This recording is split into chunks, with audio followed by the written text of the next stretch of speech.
الله أكبر.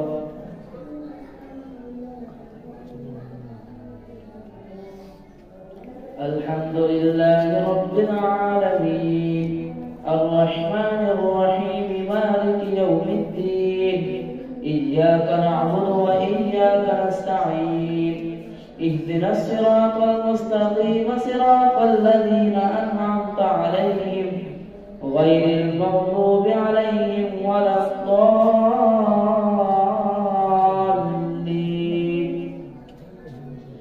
اتل ما أوحي إليك من الكتاب وأقم الصلاة إن الصلاة تنهى عن الفحشاء والمنكر ولذكر الله أكبر والله يعلم ما تصنعون.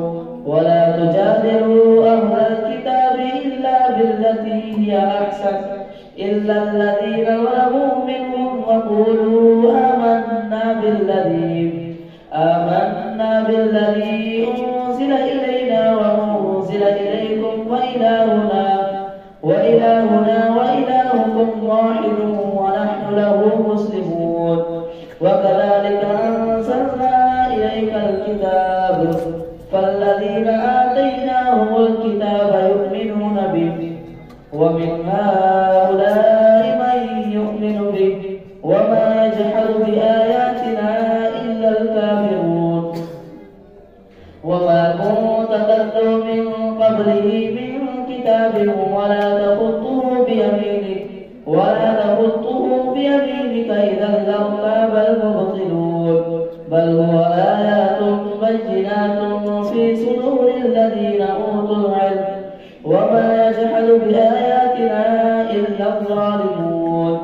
وقالوا لولا أنزل عليه آيات من ربه قل إنما الآيات عند الله وإنما أنا نذير مبين. أولم يكفهم أنا أنزلنا عليك الكتاب يتلى عليهم إن في ذلك لرحمة وذكرى لقوم يؤمنون. قل كفى بالله بيني وبينكم شهيدا يعلم ما في السماوات والأرض والذين آمنوا بالباطل وكفروا بالله أولئك هم الخاسرون. ويستعجلونك بالعذاب ولولا أجل مسمى لجاءهم العذاب وليأتينهم بغتة وهم لا يشعرون. يستعجلونك بالعذاب وإن جهنم لمحيطة بالكافرين يوم يغشاهم العذاب من فوقهم ومن تحت أرجلهم ويقول ذوقوا ما كنتم تعملون. يا عبادي الذين آمنوا إن أرضي واسعة فإياي فاعبدون. كل نفس ذائقة الموت ثم إلينا ترجعون. والذين آمنوا وعملوا الصالحات لنبوئنهم من الجنة غرفا تجري من تحتها الأنهار خالدين فيها نعم أجر العاملين الذين صبروا وعلى ربهم يتوكلون.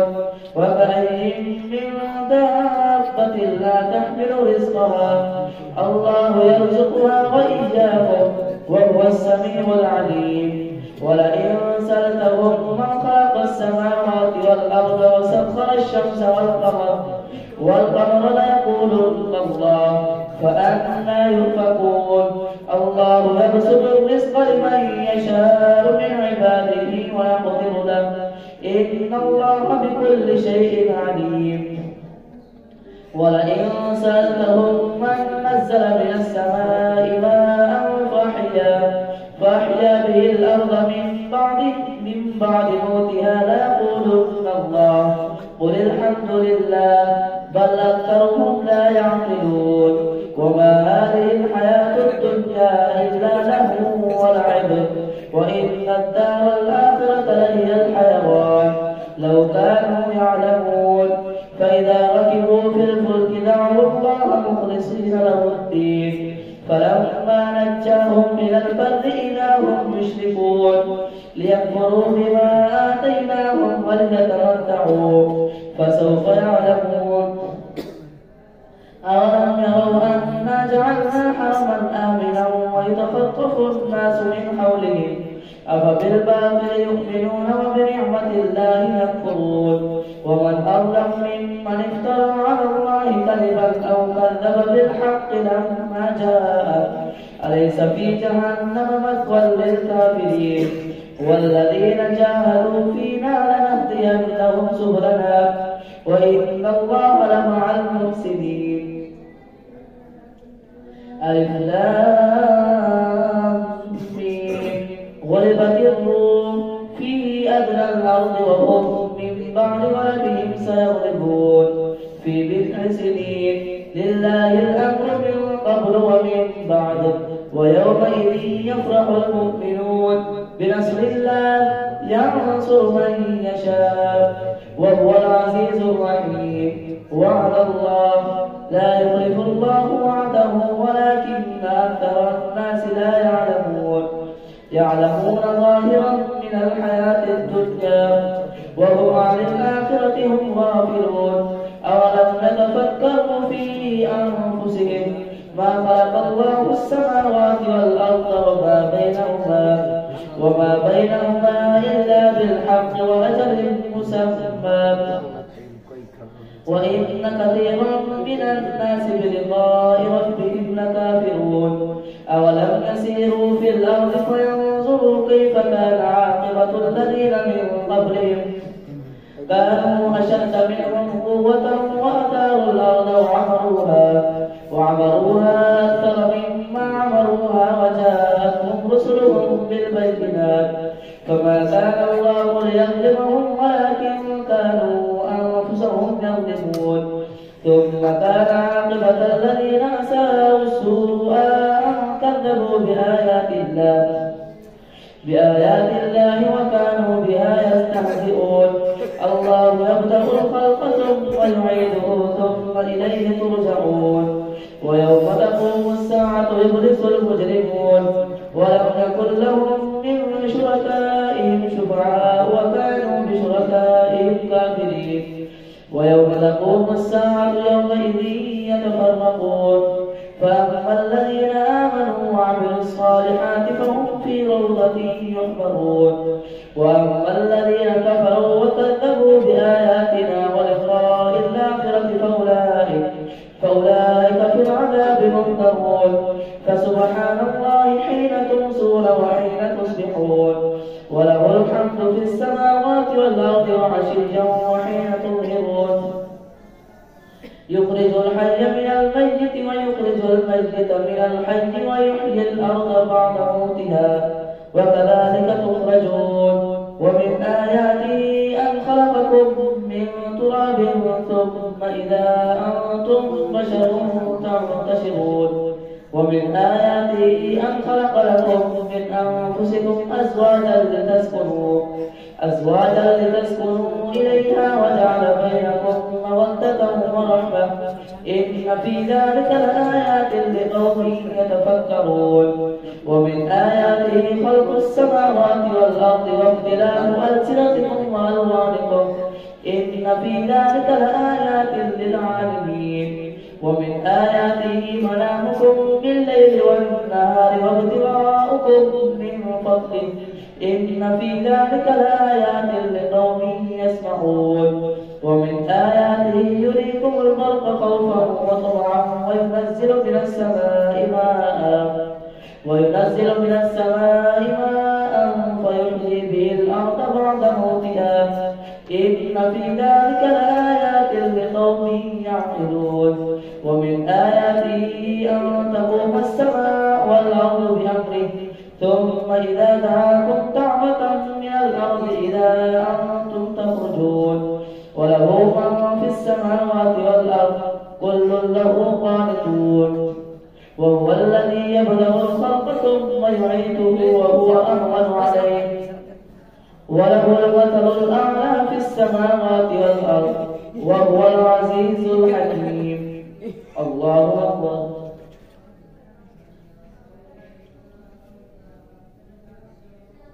سمع الله لمن حمده. الله أكبر.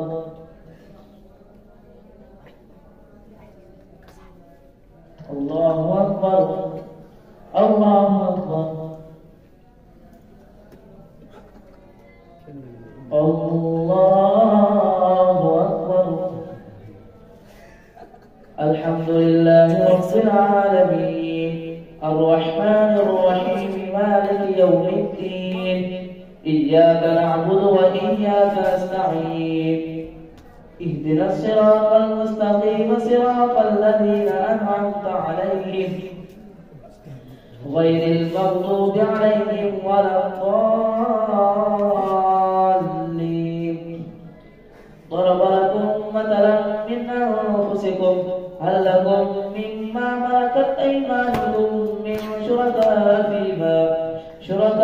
فيما رزقناكم فأنتم فيه سواء تخافونهم كخيفتكم أنفسكم كذلك نفصل الآيات لقوم يعقلون. بل اتبع الذين ظلموا أهواءهم بغير علم فمن يهدي من أضل الله وما لهم من ناصرين. فأقم وجهك للدين حنيفا فطرة الله التي فطر الناس عليها لا تبديل لخلق الله ذلك الدين القيم ولكن أكثر الناس لا يعلمون. منيبين إليه واتقوه وأقيموا الصلاة ولا تكونوا من المشركين من الذين فرقوا دينهم وكانوا شيعا كل حزب بما لديهم فرحون. وإذا مس الناس ضر دعوا ربهم منيبين إليه ثم إذا أذاقهم منه رحمة إذا فريق منهم بربهم يشركون. ليكفروا بما آتيناهم فتمتعوا فسوف تعلمون. أم أنزلنا عليهم سلطانا فهو يتكلم بما كانوا به يشركون. وإذا أذقنا الناس رحمة فرحوا بها وإن تصبهم سيئة بما قدمت أيديهم إذا هم يقنطون. أولم يروا أن الله يبسط الرزق لمن يشاء ويقدر إن في ذلك لآيات لقوم يؤمنون. فآت ذا القربى حقه والمسكين وابن السبيل ذلك خير للذين يريدون وجه الله وأولئك هم المفلحون. وما آتيتم من ربا ليربو في أموال الناس فلا يربو عند الله وما آتيتم من زكاة تريدون وجه الله فأولئك هم المضعفون. الله الذي خلقكم ثم رزقكم ثم يميتكم ثم يحييكم هل من شركائكم من يفعل من ذلكم من شيء سبحانه وتعالى عما يشركون. ظهر الفساد في البر والبحر بما كسبت أيدي الناس ليذيقهم بعض الذي عملوا لعلهم يرجعون. قل سيروا في الأرض فانظروا كيف كان عاقبة الذين من قبل كان أكثرهم مشركين. فأقم وجهك للدين القيم من قبل أن يأتي يوم لا مرد له من الله يومئذ يصدعون. من كفر فعليه كفره ومن عمل صالحا فلأنفسهم يمهدون.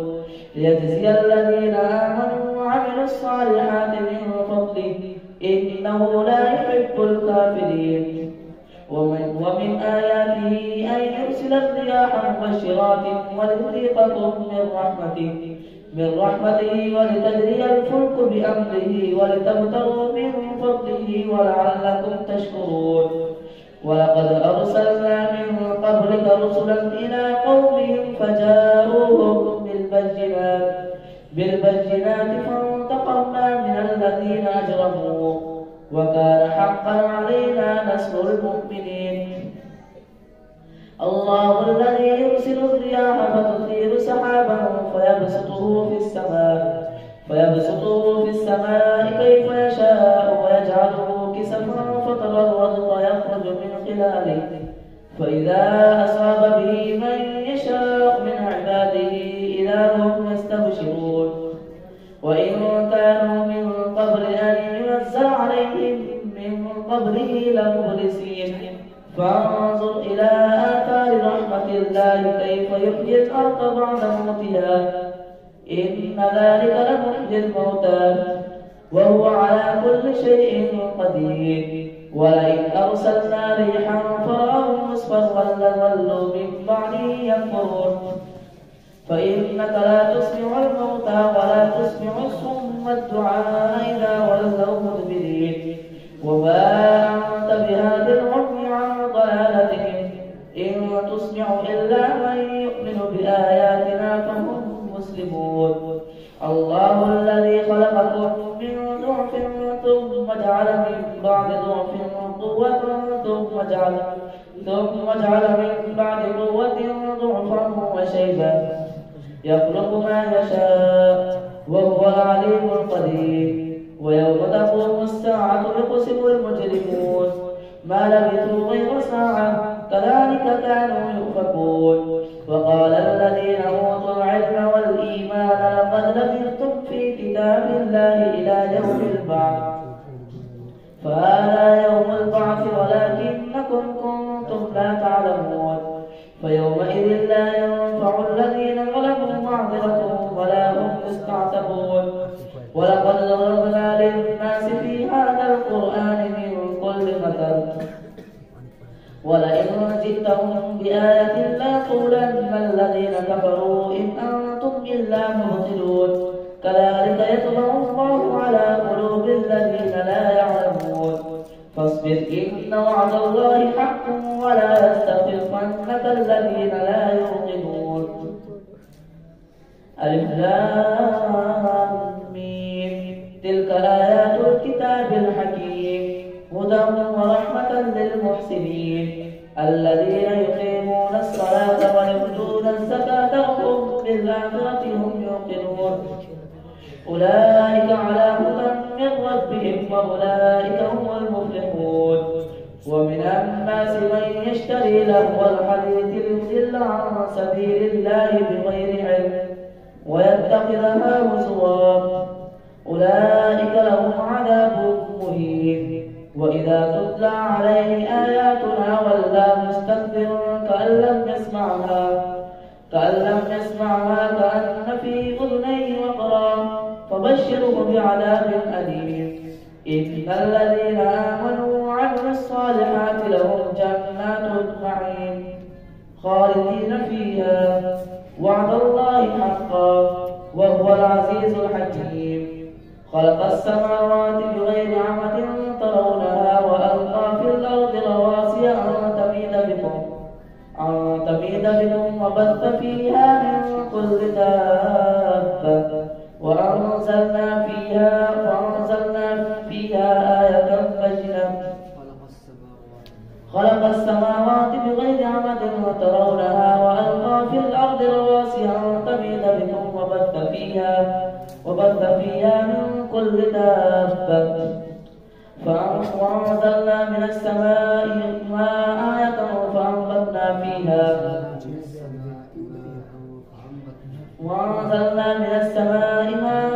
فأنبتنا فيها من كل زوج كريم هذا خلق الله فأروني ماذا خلق الذين من دونه بل الظالمون في ضلال مبين ولقد آتينا لقمان الحكمة أن اشكر لله ومن يشكر فإنما يشكر لنفسه ومن كفر فإن الله غني حميد وإذ قال لقمان لابنه وهو يعظه يا بني لا تشرك بالله إن الشرك لظلم عظيم ووصينا الإنسان بوالديه حملته أمه وهنا على وهن وفصاله في عامين أن اشكر لي ولوالديك إلي المصير وإن جاهداك على أن تشرك بي ما ليس لك به علم